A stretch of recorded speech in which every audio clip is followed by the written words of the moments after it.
For the past many months, the BBC has been embroiled in a controversy in which it has been refusing to air a documentary that kind of took on a life of its own inside the organization, as the journalists there have been demanding to know what happened to an investigation that the BBC had commissioned into Israel's war on medical professionals and the entire kind of medical community inside of Gaza.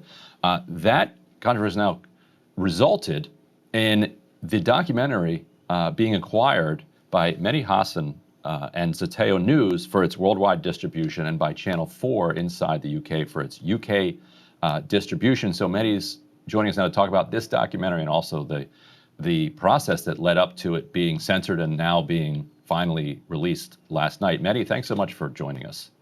Thanks for having me.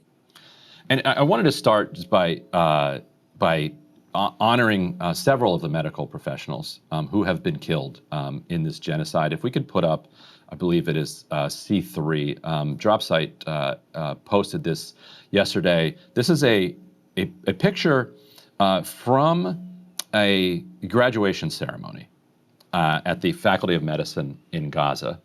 Four of the people that you're looking at in this photo, Dr. Omar Farwana, who was the Dean of the Faculty of Medicine, Dr. Adnan Al-Bursh, who was head of orthopedic surgery at Al-Shifa Medical Complex, Dr. Rafat Lubad, who was the head of internal medicine at Al-Shifa, and also then this week was the killing of Dr. Marwan Al-Sultan, who was the director of the Indonesian hospital and a cardiologist.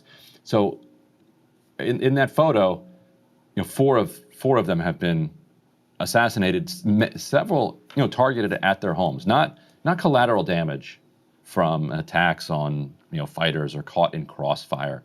But Mehdi, I want you to talk about the targeting of medical professionals, because that is what I think people don't understand, because it sounds so insane to say it out loud. That it sounds insane to say it out loud. It's I mean, three things I think sound insane over the last 21 months, 22 months that we've normalized. One, obviously, is the deliberate killing of journalists, which a lot of journalists in the West have a lot of problem comprehending. The other is the deliberate killing of children, of course. Gunshot wounds to the head, sniper shots, not collateral damage. And of course, the third is the doctors, the killing of doctors, nurses, paramedics, the deliberate targeting and destruction of Gaza's healthcare. And that is what the premise, that was the basis of this film is. And this film, produced by award-winning filmmakers at Basement Films in the UK, made over several months, went through rigorous checks, went through the BBC editorial process for much of it, right of reply, fantastic lead reporter, Ramita Navai, award-winning war correspondent. And they put together this film, this hour-long film, based on eyewitness testimony from Palestinian doctors and survivors, as well as Dr. Adnan Al-Bursh, who you just mentioned. He's in this film, but he's since been killed in Israeli captivity, tortured and died in prison, killed in prison, as one of his colleagues says.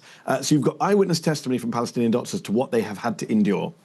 We also have an Israeli medic whistleblower in the film who served at Stay Taman, the Israeli gulag, the prison, the black site where they've taken Palestinian detainees to be tortured, raped, killed. So it's all there, put together in the film. And you mentioned, the targeting of doctors, saying it out loud. Perhaps the most powerful moment for me in the film, and we just, I would urge Breaking Point's viewers to go to the Zeteo Twitter feed or Zeteo Blue Sky. We actually put up a clip from the film last night, separate to the trailer, which is one of the most powerful moments in the film, from Dr. Khalid Hamouda, who is a surgeon in Gaza, now in Egypt, who was bombed in his home with his family, a family of other doctors. At first, 10 people killed. They then flee, him, his wife, his child, and they go down the street. By the way, his house is blown up, not the entire street, just his house. They then go down the street to take refuge, and a drone follows them down the street and attacks them again. And he wakes up in a hospital and sees a nurse carrying his child, his daughter, who's dead. The next morning, his wife, the mother of his child, is also dead. He's told, killed. He's the only survivor, or one of the only survivors, I believe, from that massacre. And she says, Ramita Navai, you were targeted? He says, yes. The drone came and targeted us. And this is what we heard from the World Central Kitchen folks when they were in the humanitarian convoy and they were targeted car to car to car. This is what we've heard from journalists, of course. And this is what we have to get our heads around, that the United States of America has been arming and funding a country that is systematically, this is a key word here, destroying the Gaza healthcare system, destroying doctors and medics. And the key point here, and it comes out in the film, you could rebuild hospitals in years to come. Trump can turn Gaza into the Riviera of the Middle East and build as many hospitals as he like. You cannot rebuild that knowledge base. You cannot rebuild that human base. You cannot just get doctors back over. Gazan society, Palestine has spent years educating itself in this way, and the Israelis have deliberately targeted it. Well, let's take a look at the trailer. This is C1 to get a sample of what people can expect from the film. He got injured.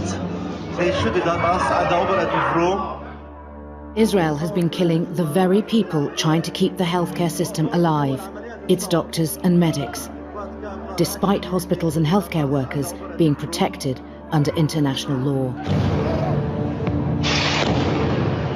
As Israel has bombed Gaza, hundreds of Palestinian doctors and medics have refused to leave their hospitals.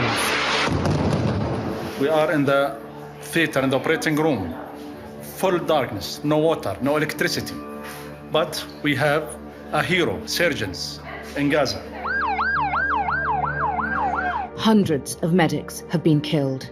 Hundreds have been detained. Many of them have been forcibly disappeared.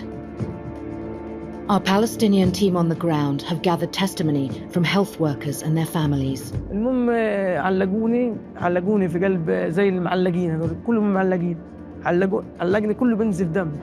And Israeli whistleblowers have told us they witnessed Palestinian prisoners being tortured, and that some Israeli medics are complicit. I don't even think that in the Israeli society there is a need for cover-up these days. You can do almost whatever you want when it comes to Gazans.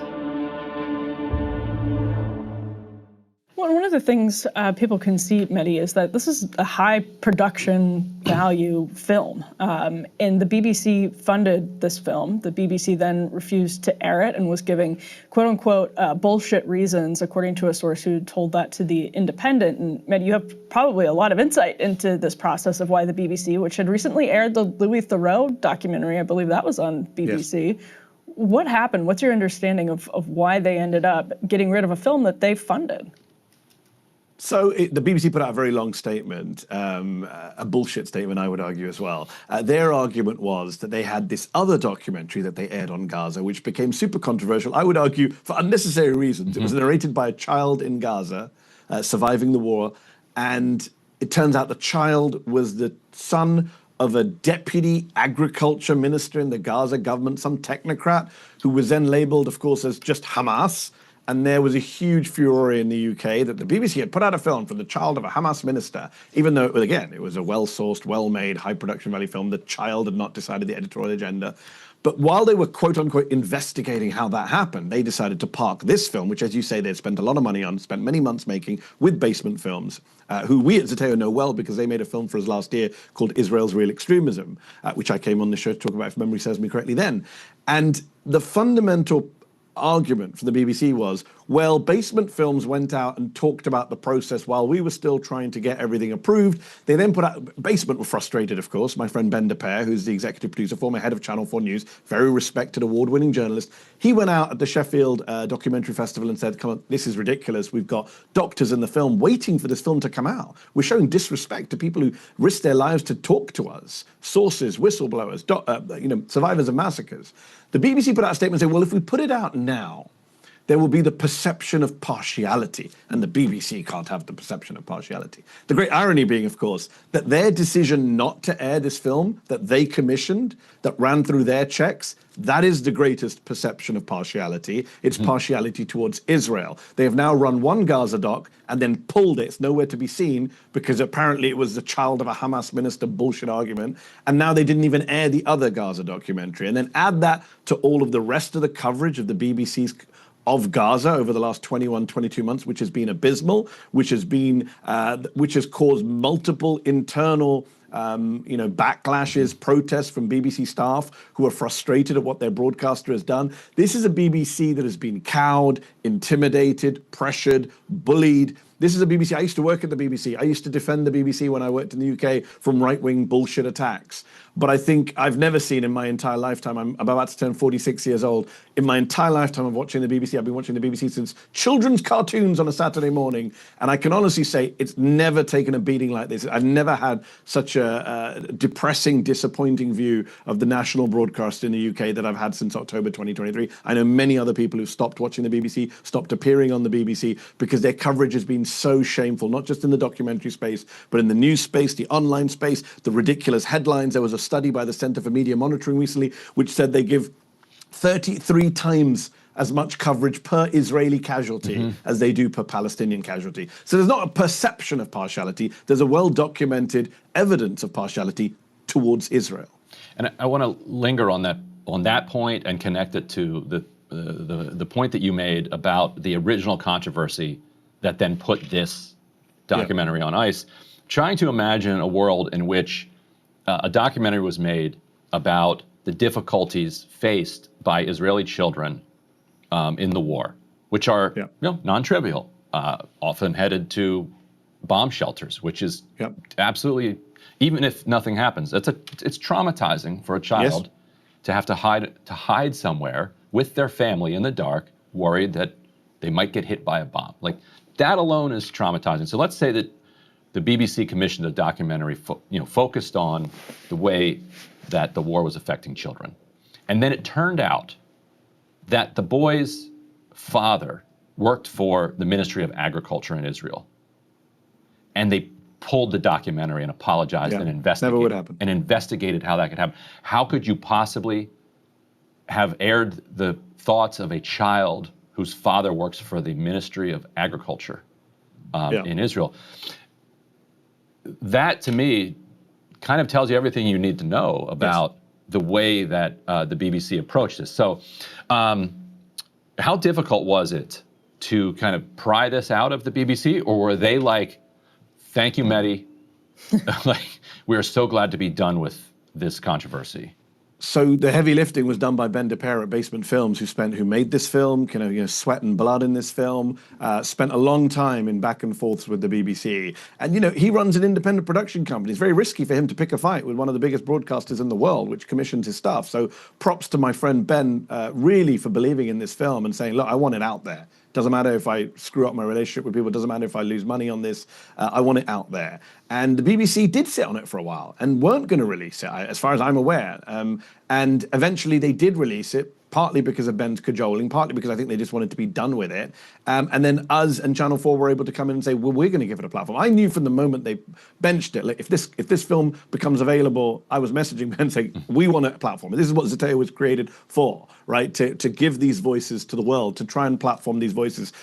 We know, Ryan, you and I, that the right have been arguing about cancel culture for decades, and yet the single biggest victims of cancel culture are Palestinians and supporters of the Palestinian movement, and journalism about Palestine and academia about Palestine. And that has been a fundamental issue. We've seen that in this conflict. And I think that was a frustrating issue where the BBC were not airing it and were not releasing it. And the moment they released it, we moved fast, and props to Channel 4, broadcaster in the UK, for running it. Because, again, Ryan, you say Hamas and everything shuts down. All critical faculty shut down, even amongst smart, liberal, progressive folks. And if you're able to say anything's Hamas, then that's what you're able to throw at it. And I'm sure people will throw that at this film as well. One thing I took great pride in doing was take, the BBC put out a statement saying, this is not our film anymore. That's true. It's not their film anymore. We made a few changes. One of the changes we made is we took out all references to the Hamas-run health ministry. We call it the Gaza Ministry of Health in this film. That in itself is a propagandistic and loaded phrase, as you well know,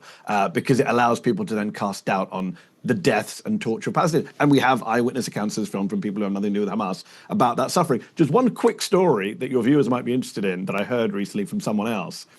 You talk about kind of, imagine if this was the other way around. A production company, I'm told, went to a major American broadcaster at the start of this conflict, at the start of the genocide, and had a story about a Palestinian family just to kind of follow them around and the suffering they were going through and the number of members of the family who'd been killed. And the American broadcaster said, we'll run it, but first let us go and find an Israeli family so we can balance it, and we'll run both stories. few weeks later, they came back to the production company and said, well, we can't find an Israeli family that suffered like the Palestinian family you showed us. Therefore, we're not running your story. Not we'll just run yours, but we won't run anything now because we can't do this fake bullshit balance. Right, and it would have looked worse if you tried to do the balance, because you'd see. So they just dropped the whole thing. Right. This is what happens. Palestinian voices are silenced. Yeah. The other interesting thing about the BBC's position here is they're not disputing any facts in the film or any of the journalism, right, Mehdi? They aren't disputing the quality of the journalism. They're not even saying that it didn't meet their editorial standards, which is a pretty usual excuse. Yep, not at all. And I think they're hiding behind this bullshit phrase, perception of partiality. So it's not even, and by the way, Emily, they're not even saying it's a biased film. They're saying if we run it now, people will say that we are biased to one side and we are scared of people being the pro-Israel lobby, and therefore we're not going to put it out. I mean, look, the people who've made this film have won Oscars and Emmys. The reporter, Ramita Navai, is of Iranian descent, has done films all about Iran's human rights abuses. She's traveled around the world. The credibility of these people cannot be questioned. I'm sure it will be questioned by bad faith actors. And yet, this is where we've reached now. In the name of protecting Israel, wittingly or unwittingly, we've burned down international law and we've burned down journalistic credibility. We've burned down so many institutions which will not survive the last 22 months. So, Mehdi, where can people go to find this? So they can go to find this at gazadoctors.film. That's the website we set up for this film specifically, or zeteo.com. It is available to paid subscribers for now. People will say, well, why not put it out for free to the world? Well, because the people behind this film spent a lot of time and money making this film. And I just want to remind people that a free press isn't free. High quality journalism requires investment. If you really want documentaries that are going to win awards and report on the ground and break stories, then we really have to support it financially. I'm proud that Zeteo is financially supporting this film. It costs a lot of money, Ryan, Emily, as you know. Documentaries cost a lot, and therefore we are airing it to our paid subscribers. I urge people to become a paid subscriber. If you become a monthly subscriber, it's less than the cost of going to the movie theater to watch a film. And this film is more important than any other film you're going to see this year, including the F1 movie, which I loved, but this movie is more important. It is true. Journalism is expensive, and documentaries are particularly so. The travel, the sophistication that goes into the legaling. The legaling. Oh my God, don't even get me started on the legaling. Well, Mehdi, thank you so much for joining us, and congrats on this acquisition. I'm glad that it's getting out there finally. Hey, if you like that video, hit the like button or leave a comment below. It really helps get the show to more people. And if you'd like to get the full show ad-free and in your inbox every morning, you can sign up at breakingpoints.com. That's right. Get the full show, help support the future of independent media at breakingpoints.com.